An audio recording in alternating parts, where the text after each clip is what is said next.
The machine is closed. Clerk will tally the roll. Roll call shows 50 ayes, 0 nays. Conference committee report has passed. Secretary will inform the House of the passage of the conference committee report. Senate Bill 567, the bill that originally would allow for a government takeover of Muncie Community Schools, was amended then passed in both houses of the General Assembly. The version that passed gives MCS a chance to make progress on their financial problems on their own, something Superintendent Stephen Ball says is the best case scenario. I think we're probably have the best bill that we could have expected given our fiscal situation. I mean, being labeled financially impaired is not really a difficult thing to, embrace when we've been financially impaired for years. The bill gives MCS until January to make progress on their financial situation before being considered for a takeover again. But what does progress mean? Representative Tim Brown, the lawmaker who added MCS to Senate Bill 567, says the plan is already in place. Well, they approved April 17th a deficit reduction plan, so we'd like to see that implemented. And if they can carry out that, I think that's a huge step and progress forward. Brown said ultimately he would like to see the district operating with a positive cash flow, but he does not expect that to happen in the next 6 months. Meanwhile, Ball and the school board are scheduled to meet with the Distressed Unit Appeals Board on Monday, where clear expectations will likely be discussed. In Muncie, Tony Sandlaben, NewsLink, Indiana. Education and neighborhoods, arts and culture, and economic development. All were themes for Ball State President Jeffrey Mearns' public forums in his Better Together campaign. The forums concluded Thursday night with economic development. Mearns said the foundation to get the Muncie economy going is there. We shouldn't leave Ball Memorial out of this equation, yes, right? Absolutely. We have the two types of prominent anchor institutions that cities of our size all across the country would be very anxious to have. So we have that foundational, those two foundational assets that are very important.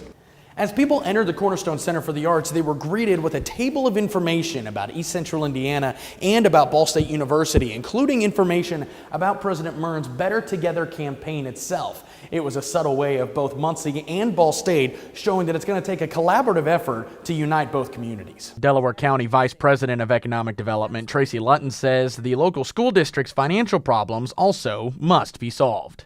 And so we just have to be truthful with them. Yes, we have a fiscal problem with our schools, but the chamber is engaged with the emergency management team and the superintendent to help them work through that. Mearns says the next step is to put all the information he has learned into setting Ball State's new strategic plan. In Muncie, Tony Sandlaben, NewsLink, Indiana. Neighborhoods, places where people can live happily with their families and neighbors. That is, until meth is found. It's just an all-around headache. Jesse Gunner lives across the street from a former meth house. He was there when police raided the house and said the neighborhood has not been the same since. There's been a lot of people that's actually moved out that was nice neighbors that lived around us that watched out for, each other.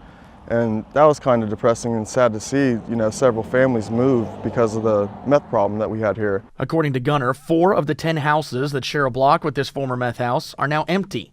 The house itself was raided in 2014. And while the lawn has been taken care of, some of the evidence still remains. Gunner's neighbor, Walter Risch, says the people who lived in the house didn't keep quiet.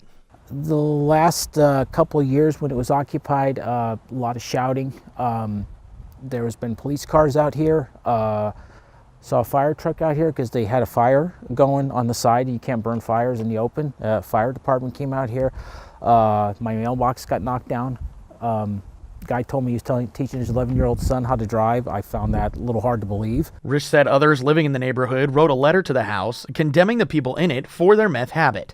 Now that they are gone and the house has been boarded up, both Risch and Gunner hope people will return so the neighborhood can feel like a community again.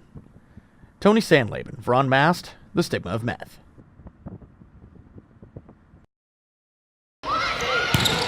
I was real blessed that this is where I'm from. Ball State head coach Kelly Miller has the Cardinals spiking the competition this season, as BSU is tied for first place in its division. It's a vast improvement after starting last year with 9 straight losses.